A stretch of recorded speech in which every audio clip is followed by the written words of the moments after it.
Boa noite, meu nome é João Marcelo Siqueira, sou aluno da turma Algoritmos 1, né, turma extra, e hoje eu vou falar um pouquinho mais sobre bit, byte, palavras, sistemas de códigos e das tabelas, né?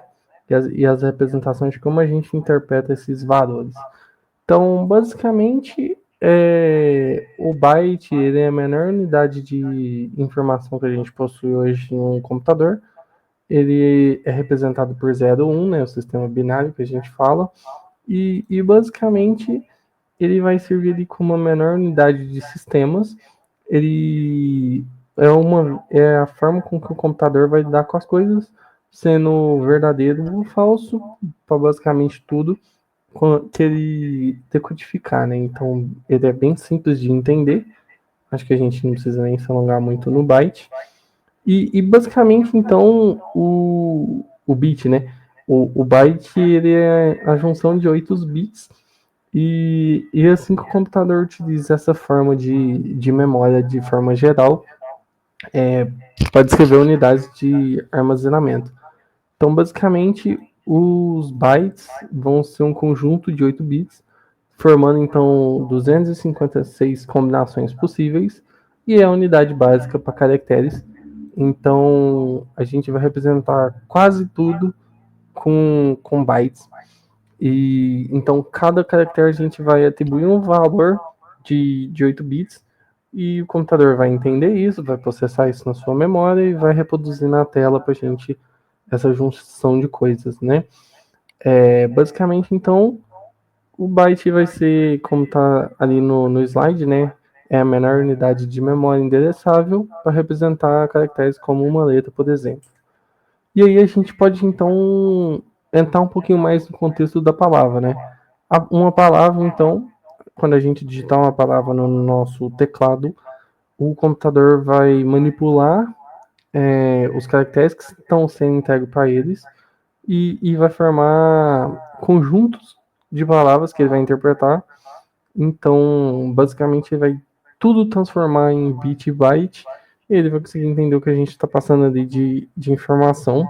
Então, uma palavra pode ter tamanhos de 16, 32 ou 64 bits.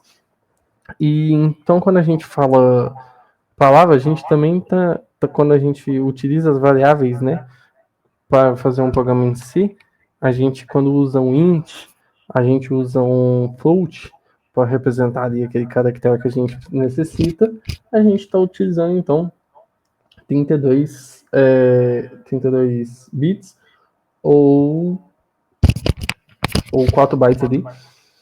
E assim a gente vai conseguir com o computador entender isso. Então, quando a gente coloca um long int, a gente está utilizando mais bytes ali, né? Basicamente, então, com isso, com essa noção que é bit, byte, e é bastante importante, porque a gente consegue manipular o computador através do sistema binário, e ali a gente pode ver até aqui, né, um bit é igual a 1 ou 0, um byte é 8 bits, um kbyte são 1024 bytes, um gigabyte são 1024 MB. Então, quando a gente utiliza o espaço de memória do computador, a gente vai estar utilizando esses bytes ou bits, né? Basicamente, de forma geral, é isso. E aí a gente entra nas representações alfanuméricas, né? Para traduzir os caracteres de forma que o computador entenda isso, foram inventados sistemas de representação. Então, os mais famosos são a tabela ASCII e a tabela ABCDC, que basicamente vai transformar um caractere igual zero, ele vira 0011, 0000. Então, ali são 8 bits que representam juntos, que representam o zero quando estiverem nessa ordem. Então, toda vez que a gente digitar 0 no computador, ele vai entregar para a memória 0011, 0000, e assim para todos os valores, né, do alfabeto alfa-romano. Então, a letra J ela é representada por 01, 001, 01, 01.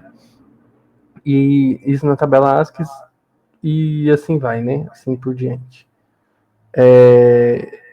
Também, então, aqui, né, representação de dados. Basicamente é importante para a questão de armazenamento, o computador entendeu que a gente está passando ali para ele, transmissão de dados, então também é utilizado ali para passar informação pela internet e codificação de texto, né? Então a gente utiliza principalmente para esses fatores. A tabela ASCII, então, é um código criado por Robert Bremer, como uma solução para representação de caracteres alfanuméricos em computadores. Como eu falei, baseado no alfabeto romano.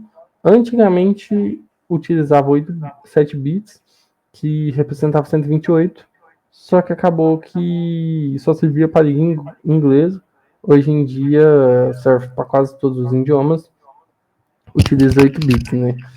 Então saiu um pouco aí do inglês e aumentou uma quantidade de bits. Já a IBCDC foi desenvolvida pela IBM como uma maneira de padronizar a representação de caracteres. Então era um pouquinho mais usada em mainframes e sistemas mais antigos. Então é uma codificação binária que faz o computador entender o que a gente está passando ali de forma universal. Basicamente a diferença das duas é que a ASCII é um pouco mais usada, e a gente até no curso vê bastante da ASCII, e enquanto a IBCDC é mais para esses computadores mais antigos, sistemas mais legados mesmo.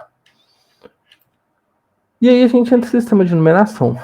Se a gente precisa representar esses valores, a gente precisa reposicionar eles de formas que o computador entenda. Então a gente tem 4 formas principais, que são a decimal, que é de base 10, a binária base 2, a octal base 8 e a hexadecimal base 16. Falando um pouquinho mais de cada uma, a decimal é o sistema mais simples, todo mundo aprende desde pequenininho, né? Que seria ali do 0 ao 9, e aí vai repetindo, então cada um vai ter um valor posicional de acordo com o valor do número mesmo. Então, basicamente, esse é o famoso 10, 11, 20, 25, que todo mundo é acostumado desde pequeno. O sistema binário é a forma com que os computadores veem o bit. Então, ele foi desenvolvido principalmente para essa codificação de bits e bytes. Então, ele utiliza o 0 e 1 para representar os números, né? Então, todos os caracteres ali vão ser traduzidos em 0 e 1, que basicamente vai ter dois estados, né? Que é verdadeiro e falso, aberto e fechado. Sempre vai ser sim ou não. Então, basicamente, é para isso que é o sistema binário. O sistema hexadecimal, ele é mais utilizado em microprocessadores e ele utiliza alguns símbolos, né? Ele vai do 0 ao 9, igual a nossa base normal, só que também vai utilizar algumas letras do alfabeto para representar números. Então ele utiliza o A, o B, o C, o D para representar 10, 11, 12, por aí vai. Então aqui na tabela a gente consegue ver essa diferença. O octal, ele também está ali juntando, né, base 8 por conta de contagem de bytes e bits. Então, o número 2 na decimal significa 2, na binário 10, na octal 2, na hexadecimal 2. Já o número 10 na decimal é o 10 normal. Na binário 10, 10, que seria 1, 0, 1, 0. Na octal 12 e na hexadecimal já seria a letra A, que estaria fazendo essa representação. Então, basicamente, esse trabalho é bem introdutório do nosso curso, né? A gente que vai programar em C, a gente precisa conhecer um pouco, principalmente das tabelas, né? Dessas representações. A gente vai utilizar bastante o binário, a tabela ASCII, por conta de espaço. Então, esse foi meu trabalho, basicamente. Queria agradecer. No mais é isso, muito obrigado.